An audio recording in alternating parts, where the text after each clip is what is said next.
Bill, thank you for coming. Thank you for your time. Would you introduce yourself? A lot of people know you, but what would you like to say? Well, name is Bill Miller. I grew up in Wisconsin. Dad was in the Army, so we lived in the early years of my life in Washington State, Army base, then in Italy, Vicenza. Moved back to Wisconsin in the 60s. Moved back to reservation in late 60s, 70s. Stayed up there. Went to college at UW La Crosse, got my degree here. Started playing music when I was professionally 13. Played in the polka band with my cousin in Oshkosh, and I just have never turned around. La Crosse area is where I met a lot of great musicians here, still great ones here. Terry's the first. Terry's still with me. Met Terry, Hans Mayer, Mike.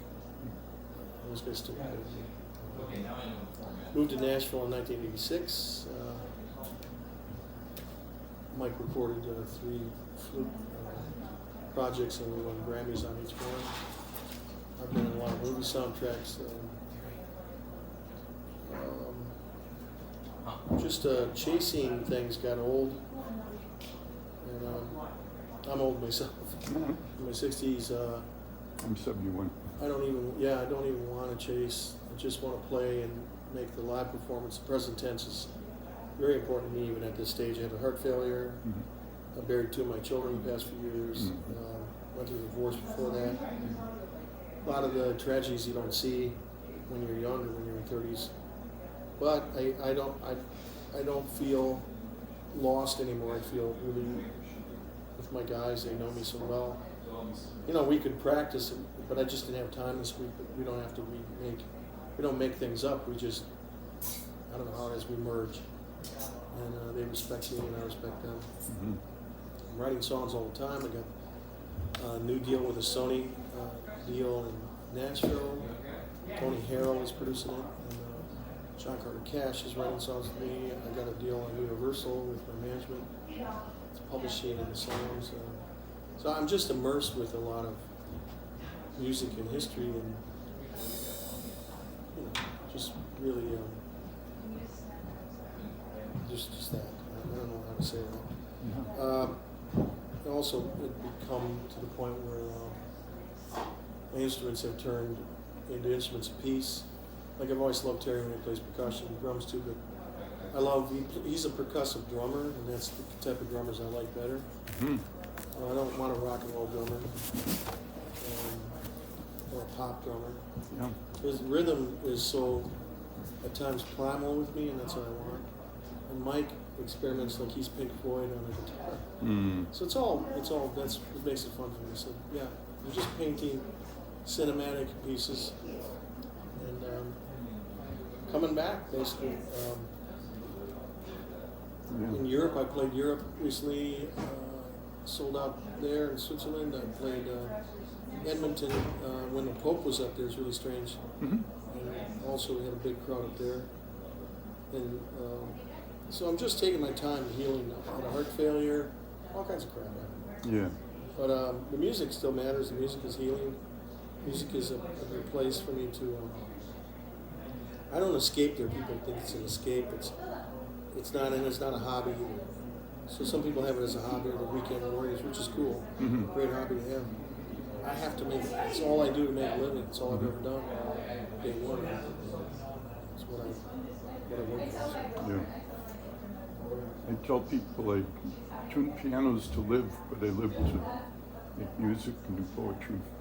Yeah, it is. It's a communion more with my creator than ever before, because it's like some people are meant to be making music and others not, you know, and they wonder why, because they're better plumbers than me or they're better doctors or whatever. I don't like Mike Mucha. He's got medical skills. Both he and I were Golden Glove boxers. Mike has knowledge that goes past my knowledge as far as music, but what he does, and that's why we connect, he's a cinematic man also. We both think we can project our music into our instruments. I think a lot of guys, it takes them, I don't know what it takes, either too much weed or whatever it takes to get them in that zone. I don't need that. I'm just walking drugs. I have a glass of wine once in a while, but it's like Mike and I have a brotherhood. I can't explain. You only meet, to me, I've seen now, I'm 67, and in my life, you only meet people like him, very rarely. I don't know anybody else like him. Yeah, that's nobody. I might know people like him there in the big time, Yep. The lead guitarist for Pink Floyd, that's who he reminds me of, and some other people too. Just he has that Radiohead mystic, but it's still Mike. And also people need to realize musicians are family men. I still have children. I'm divorced, but I have kids. Mike has a beautiful wife and kids. We have thought patterns that relate to our families really way up on the ladder. And they have allowed us to run with our music. It takes a very special woman to do that. Yes.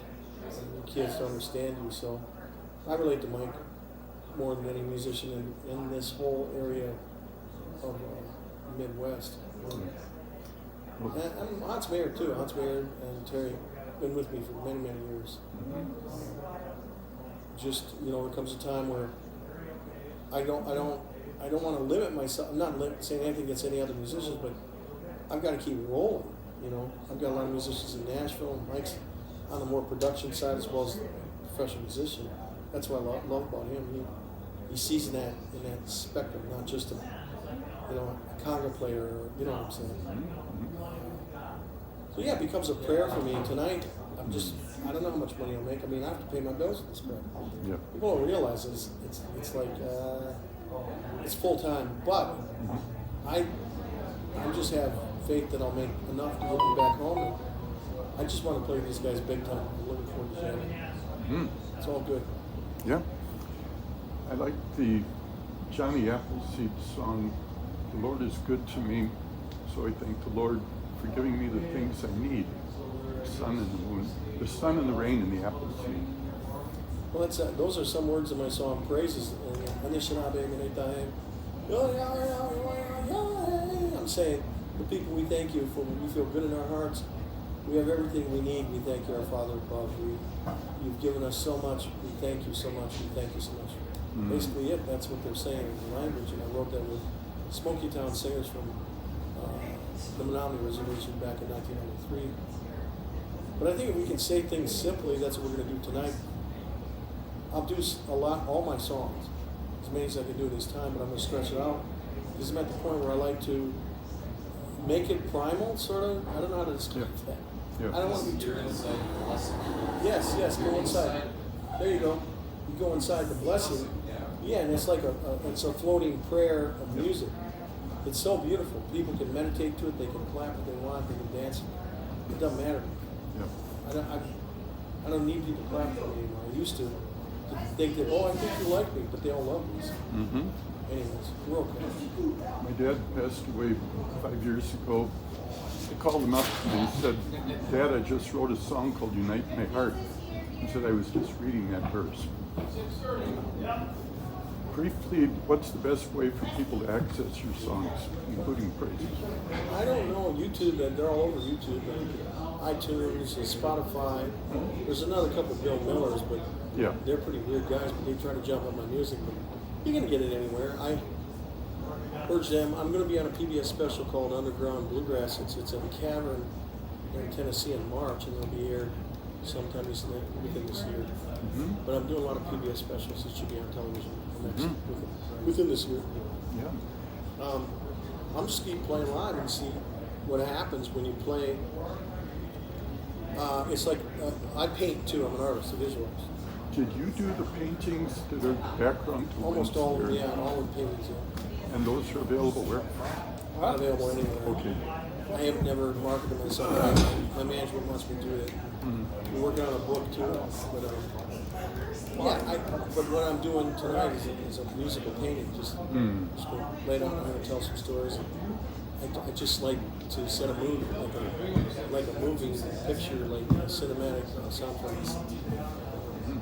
Yeah. I've done 2 funerals this week. one from my really good friend, a Menominee Indian man. Menominee Reservation had a lot of drug problems, overdoses. So his daughter died of a heroin overdose 4 days ago. So I sang up for that, and one of my best friends just died of brain cancer and prostate cancer. So I'm singing for his funeral tomorrow for him. So I'm in that zone. Fine, Ron. Not a death zone, it's a loving zone. It's a gentle zone. I don't know where to take it. But it's like it's hot plate with some of the biggest rockers in the world, and I don't. Eddie Vedder called me 2 years ago, and I couldn't go up and do a benefit in Montana with him, but Chili Peppers, they gave me some help. I was working with some Navajos, and they don't want this mentioned in the article, but they said they gave me $76,000 to give to the tribe. Only they need some stables and horses for handicapped children. But I know the other sides of these rock stars, but I don't have any desire to tour with them. I really don't. It's too fast of a lifestyle. It's very harsh. I can't do it.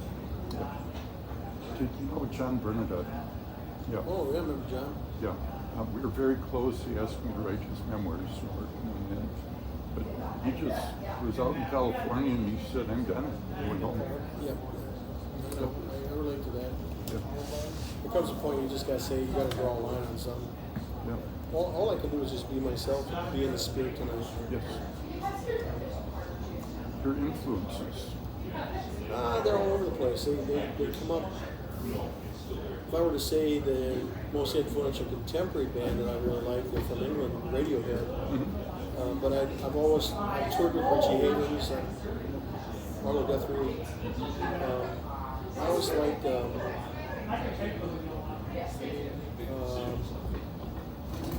John Prine. He died too. He's a good friend of mine. I like singer-songwriters. But they're not, never really, Nick Drake was one of my favorites. He's passed on. I relate to him. But nothing pop.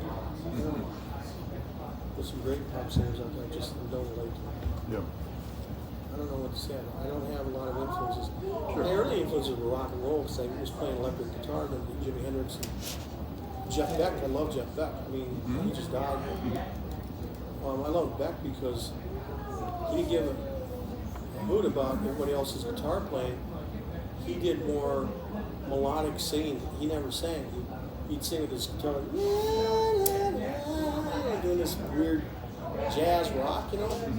And I love Jeff Beck, fearless guitar player. But I can't say nobody's really influenced me because when I make a record, I don't listen to anything. I don't listen to radio.